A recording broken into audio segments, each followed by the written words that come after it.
welcome to the Three Technoteers.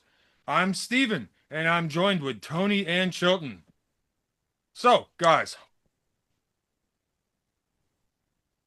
I totally forgot where I was going. It's okay.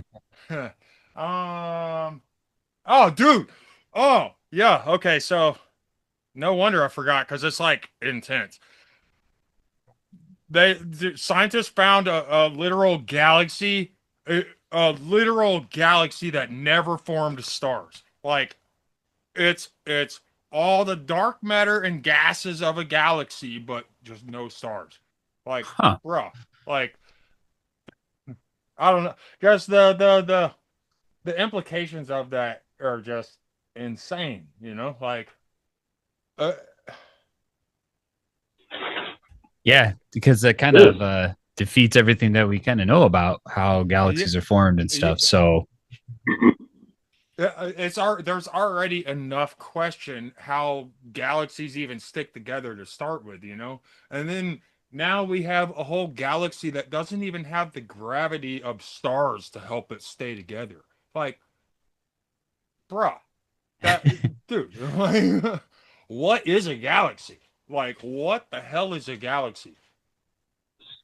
So It's you're saying ins- it has um, no planets or no stars? no stars, No. no no stars, no stars. stars formed. It is literally just dark matter and gases.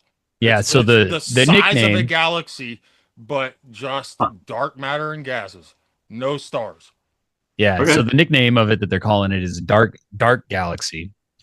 So it's dark matter and gas that never ignited from to form stars, essentially a failed galaxy. It's like, bruh, I love it. A failed like, galaxy. yeah. A failed galaxy. And that's just the first one they found. So Right, of course. it's just, man, that's crazy. That's crazy. Like, I would never uh, have guessed that just because, like if you kind of see how like an atom is, right? And how that is how it represents somewhat like a solar system. So when you look at that scale, you think, okay, you have to have something large but powerful. So is it more are galaxies formed more by just matter that is such large matter that it creates that gravitational pull? So then I mean that's the vibe that I'm getting from it. It doesn't have to light up and glow. But then that really makes you think what's really out there. We're only seeing things that light up. So yeah. That's wild. That yeah. that is genuinely wild. So, I mean, I wonder how you classify something as a galaxy if you couldn't see its extent, right? How would you know where it ends if it's just gases? And I assume that they're dense enough to where it's packed into some kind of structure-ish thing. Yeah, the structure seems like what is shown here. It's a so I'll read off what it's saying here. Accidental discovery by radio telescopes like the Green Bank Observatory. This massive hydrogen cloud has the mass and motion of a spiral galaxy, but shows no visible stars, suggesting it's a rare, truly dark galaxy. That is trippy. Yeah. Yeah. So there I wonder is if it, there's not a black hole in it. Uh-uh. I just looked it up. Yeah, they do not think there's a black hole inside of it. So that's so I so. wonder if a galaxy like that could intersect another galaxy. I You know, mean, because sure. Like what, at what point could you get, like, I guess if it, because we don't truly know how black holes are formed, and they think that sometimes that it's between two galaxies, right? Which then two stars collide and create this black hole. At least that's the theory. And I wouldn't put it past it that maybe that could be the same concept, but we just wouldn't see anything come form of it. Yeah, because I mean, I'm not sure of the like gravitational properties of dark matter and stuff, but like, two I don't know, two galaxies colliding like a dark matter galaxy with no stars and stuff. I don't know. That's way above my pay grade for like I have Yeah. no clue what would even happen. Like uh yeah. Okay, So so the theory, yeah, good. go ahead. I was just going to say, I mean, in theory, the density of even gases, if they're close to each other, would be enough to create some kind of gravimetric field, right? So they would kind of Yeah. collect together. You would think that You'd something think like a eventually they would sun would form be inevitable, stars just because of the gravity pulling the gases together, and eventually it's going to right? be going fast enough speeds to where it'll ignite, and Sure. uh, but yeah, it's just maybe it's just literally just the very beginnings of a galaxy or Yeah, something. I that's don't all I can know, think of. It's got to be like the start of one. yeah, maybe Sure. Yeah. I don't know, or maybe the gas is just so far spread out that like even if they happen to gravitate towards each other, by the time they get close, they're just so far away that they just pass right by each Yeah, other. And it just doesn't even create any kind of friction or anything, they're just so far away from all the other atoms and stuff. Yeah. I don't know. So weird. yeah, that's what's been on No, my mind this week. What's been on y'all's minds? uh, I just solved a bug that I've been looking at for years, You and solved it. Nice. I've been solved it. seeing your Yeah, posts yeah. about it. Yeah. Yeah, so it's really annoying because one of the so I've been doing this programming thing for 30 something years now, and most of that's freelance time. And so I keep this giant log of all of the major problems I've run into and how I fixed them. Like, and what it is, and this is something that I suggest to everyone that does any kind of programming is you keep a file like this, and mine's I just call it errors and resolutions, but it starts with um, the time description, brief description of the bug, brief description of what I think the bug is, what I think the problem is, and then a brief description of how I think I can solve it.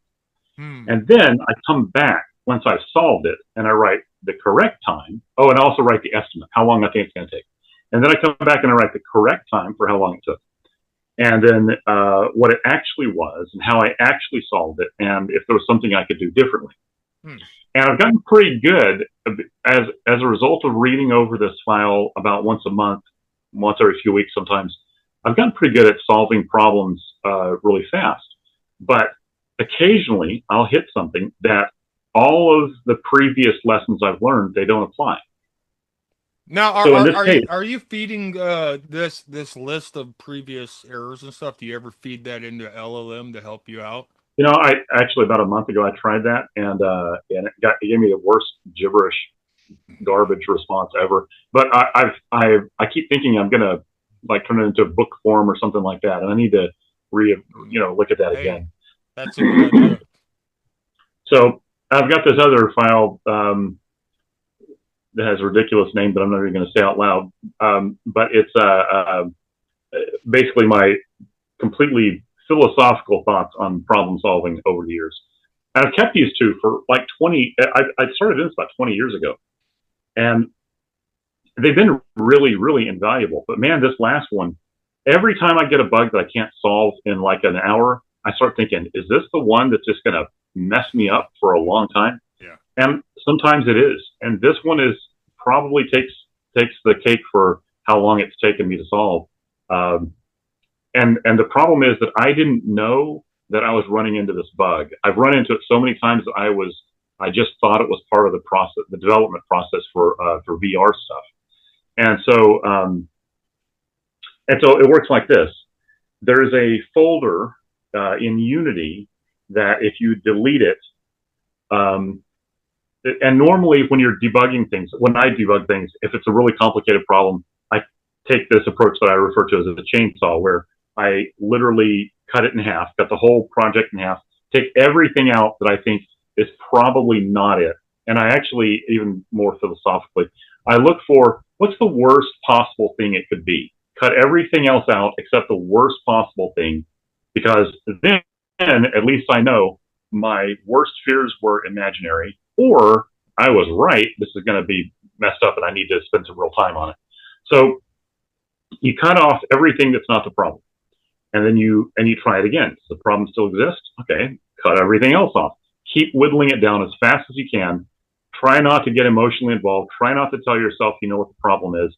Just cut it apart as fast as you can until the problem is gone, and then you know what the problem was, right? So Yeah.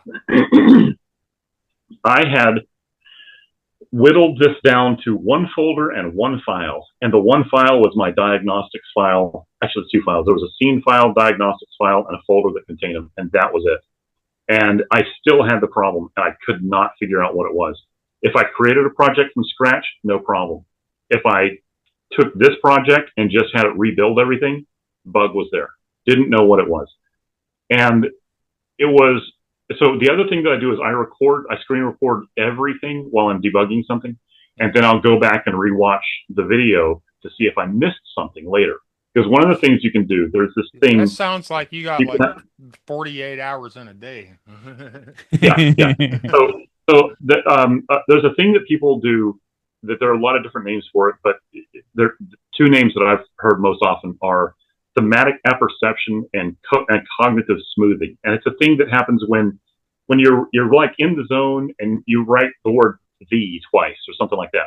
No matter how many times you look at that, your brain will not see the second "the" or maybe it's the first "the" because it's like, yeah, we're past that. We're trying to get past that. Yeah. So it smooths out any issues you see. You can do that in programming too. And so you can have a bug that your brain is like going, yeah, we know what that is. And it skips it every time you look at it. So when people tell me, oh, well, I can read my own code, I know what it does. That's why I have that app, that Code Walker. I made that to get around that problem because I know I can't trust myself to know exactly how it works. Can you bring that app up on screen share real quick? I want to show that to people. That it is, guys, like this is an amazing piece of software. Like it literally shows you the like routings and stuff of the functions of your code. Yeah, let me do that. Interact with other functions and stuff. Like, dude, it's amazing. So it is amazing. Let me see if I can share my screen beautiful here. Too beautiful.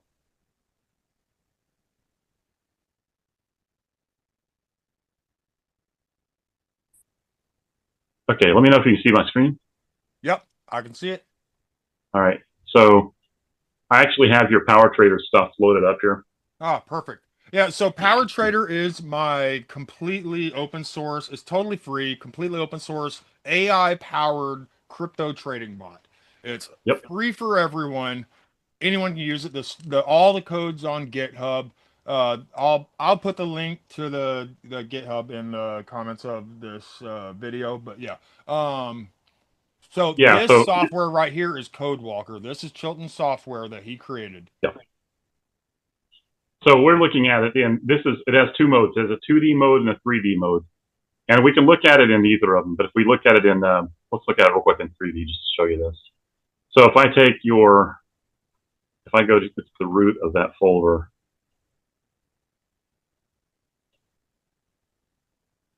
so this is this is what they refer to as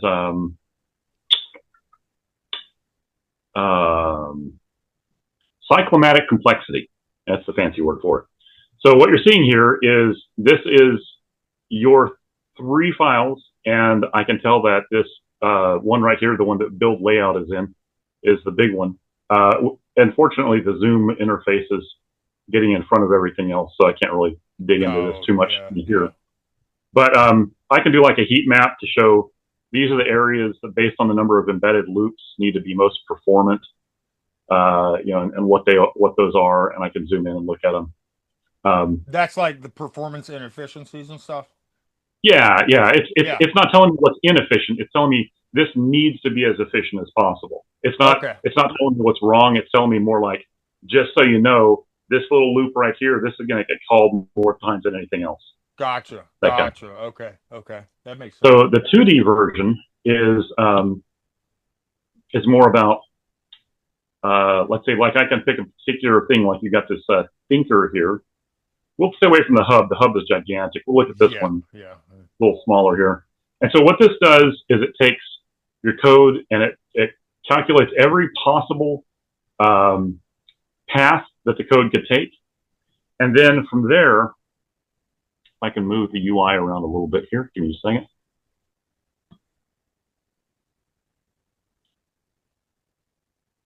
Okay, and then there I can, like I just did, I had it to trim off all of the function calls like by themselves, so it just shows the structure of the actual execution of the code. So from here, I can tell if I wanted to zoom in here, and you really should use this on a big screen, but I can see that ptthinker.py calls this try function here. It's going to call a while loop. It's going to call. And just so everyone knows, I have a bunch of inefficiencies in this code that I No. have to fix. Look, I have to stress. This is a perfect example of how inefficient my code is. It's not, though. It's not. I have to stress. This is not inefficient. That's one of the big, I think, misconceptions that I've come to understand as a result of this product and using it and looking at other code is inefficiencies are actually really difficult to just blanket say that's an inefficiency. That's not true. What you're looking at here is it's just showing you the structure of how your code may run. So I can zoom in here and I could look at step coin. It looks like that's being called, and then he's calling into this just statement, blah, blah. So the main function that goes from coin to coin, figuring out the predicted prices for each. So I can take this and I can do a heat map of this. It's going to show me where the most performant parts of the code need to be. So the red parts here, it doesn't mean this is inefficient. It means it means based that's on the where number you of need embedded to loops. pay attention to make sure that part's inefficient. Right. Make sure that part's efficient. Yeah. Exactly. Yeah. Gotcha. So my point in all of this though is normally what I would do in debugging is I cut things apart as much as I can. Well, it turns out after all of this effort went into trying to figure this out, and keep in mind that for months I have been unable to build and run successfully anything in VR, and almost all of my products have some VR component. Like CodeWalker has a augmented reality version that I've been completely unable to test. Glycon, the Triad scanner, all that stuff is VR based, and every bit of it, none of it works. And the really frustrating thing was if I took any of my code to a different computer, it would not work there either. It would not, as long as it was any of my products, they wouldn't work anywhere. And it didn't matter if I changed the hardware or software or what, or if I deleted everything and had it rebuild everything, nothing worked. Well, it turns out that the whole problem was the act of deleting things. If I deleted one particular folder from an active, or not from active, but from a project that had already been built, it would rebuild it wrong. And I didn't know that. If I built it from one index off or something on like creating stuff? No freaking clue. For some reason, one folder, the file's in it, and it's a folder called user settings. It's not a file that it's not a folder you normally touch. You don't normally go in there and mess with it at all. It's just a folder off on the side that has nothing to do with anything except it stores petty little things that supposedly like user interface decisions and stuff. But there's something in that. Something's being stored in user settings that it does not rebuild properly. And so if I had a project that had this corrupted user settings thing in it, and I opened it on another machine, it would not work. And if I delete it, it still doesn't work because it rebuilds it incorrectly. The only way, so the way I found this, the way I solved it, was I was looking over my videos. I was looking over the videos, and I noticed in one case, I had a project that was working that I was using as the baseline. I was like, okay, I made this from scratch. It works fine. And at one point, I accidentally deleted that folder along with a few others and just had it rebuild it. And then like 2 hours later, I reopened that same thing up again, and it's not working. Yeah. And I was like, that should have worked. One thing I did. Well, it was this. And it was an accident that I recorded it, that I noticed it at all. It wasn't, I can't claim that I solved this. Like, through Yeah. mind powers. No, I that solved was it by that. Yeah, accident.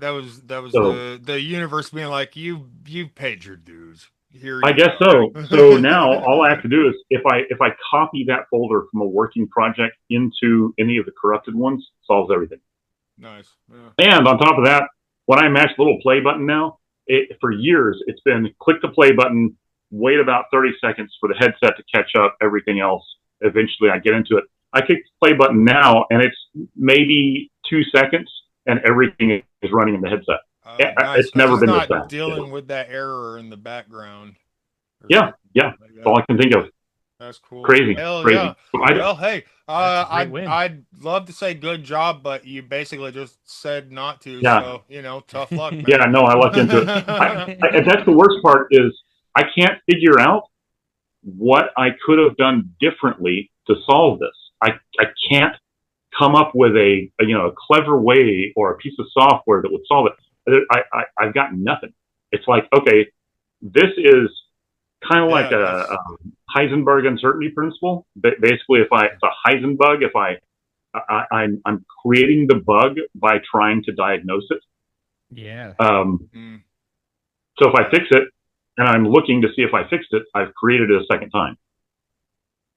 That's fun. So that's fixed. So Yeah. I now I'm like, what was I doing 2 months ago when I was ran into this and everything stopped? And then I remember I've got all this like backlog of crap I need to get done. But now I'm mad at the universe and going to go kick some ass on this. So, Hell but yeah. I'm glad to have the bug fixed. So there's Yeah. that. Oh yeah, for sure. So Tony, what's been on your mind lately? Like what have you been getting into? Here lately, the CES 2026 in Vegas just went Oh off. yeah. So one of the things I noticed, or I had seen a video, I think it was 2 days ago, yesterday, was for Boston Dynamics, the Atlas. So Oh then like yeah, yeah. the new Atlas, Dude, it's latest pretty greatest. This thing is yeah. That's fantastic. extremely Okay, all right. autonomous. And what's that? You and Stephen, you may have to edit in a little video if you can find one. Oh Yeah. yeah, yeah, Do you yeah. No, guys remember yeah. Red?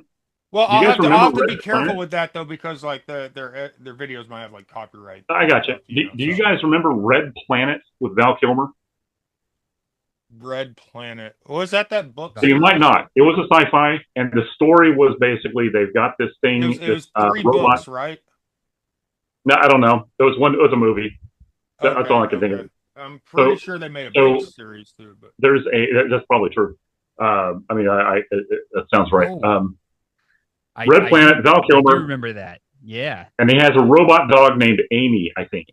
Yeah. And Amy, I freaking swear, Boston Dynamics took the design for their new robot right off of Amy. It is Yeah. exactly, it does the same freaky thing with the hands and the head and Yeah. rotating its limbs backward and everything. It does the same thing. Go look at it though. It's amazing how close that looks. To me, it does. It looks just like it. Let's see if I can. I'll pull it up here real quick. There's a great scene with where he gives it a magic marker and tells it to attack someone, and it Yeah. jumps up. Yeah. I Yeah. don't think I've actually seen that movie. I remember my parents reading the book series, but I never Oh, cool. saw the Okay, movie. all right, I yeah. guess No, I'm gonna have to check that out then. I Yeah. don't know nothing about no book reading, man. I'm just a movie guy. So My yeah, dad's an author, so like yeah, I'm all about there you that go. stuff. You're one of those literate people. Yeah. I know a few words. Yeah. It kind of, it reminds me of from Star Wars. That's what it kind of reminds me. What is it? General Grievous, right? With the Grievous. multiple Oh arms, yeah, With the cyborg. that's Yeah. General Grievous's Grievous. cycle right there Yeah. on the background Yeah. there. yeah. One of my favorite vehicles. Yeah, absolutely. God, that whole design, Grievous's whole design was just fantastic, and the way he walked, everything. Yeah, yeah. Yeah. I think the big push with them with the Atlas, the humanoid robot. I think the big push on that is a lot of people are talking how well it's doing human activities and actions, Yeah. and a lot of people are actually like business wise are looking at them for job purposes. And so they were showing like productivity. So when you have something that doesn't take breaks or and can continuously run 24/7 Yeah. and do that, I think that's one of the big pushes that they were looking at there too. But Oh yeah.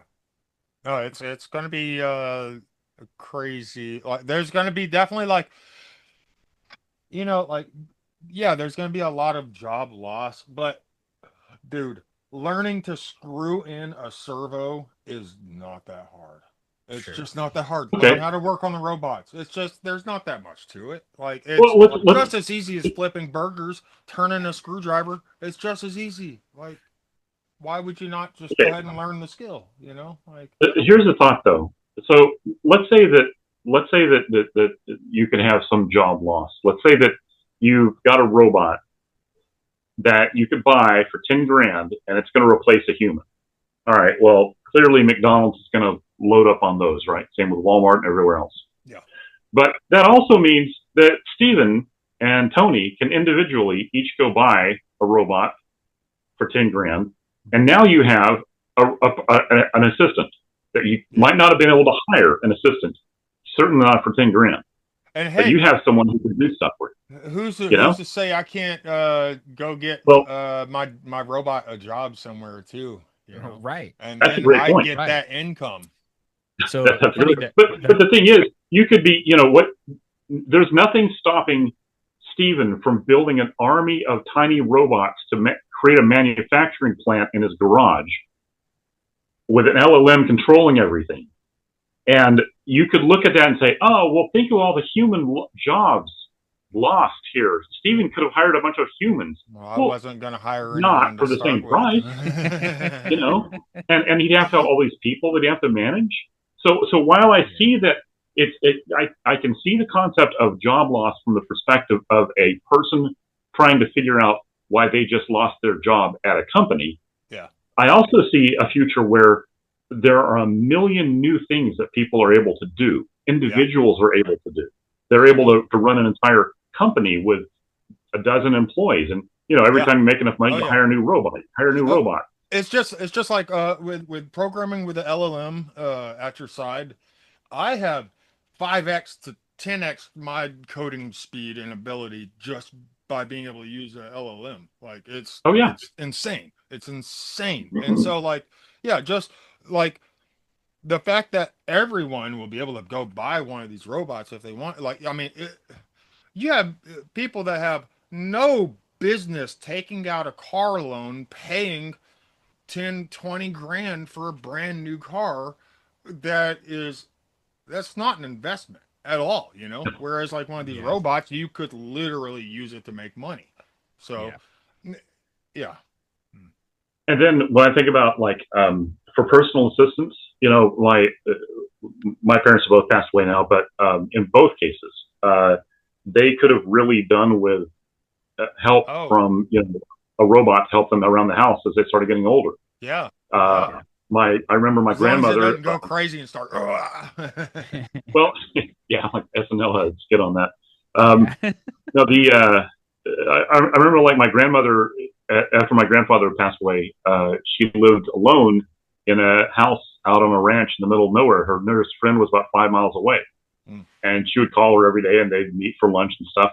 Well, I mean, think about how awesome it would be to just be able to know that you have a robotic presence there that Yeah. can help with Yeah. stuff around the house and Yeah. call you if something goes wrong, Yeah. or even help the person if something goes wrong. Yeah. Yeah. So I don't. I know I'm optimistic on this, and clearly I'm a sci-fi fan, but I really don't see a downside that a lot of people see to robotics. I feel like this is going to be a net positive for humanity. Mm-hmm. Well, And yeah, I, you watch like any sci-fi movie show, whatever, like even the most common person in the story knows how to like work on little electronic pieces that they deal with in everyday life and stuff like that. Like it's going to yeah, open up so many doors for people that a lot of people just aren't realizing yet. And that's Yeah. yeah. that's my opinion. So, but guys, this has been fun. I think we're at our time limit now. So Oh, cool. Okay. yeah. So I guess I will see you guys next week. And for everyone that's watching, thanks for watching. This has been the Three Technoteers, and yeah, we'll do this again next week. All right. Awesome. Thanks, guys. Awesome, Thanks. guys. Good job. Yeah.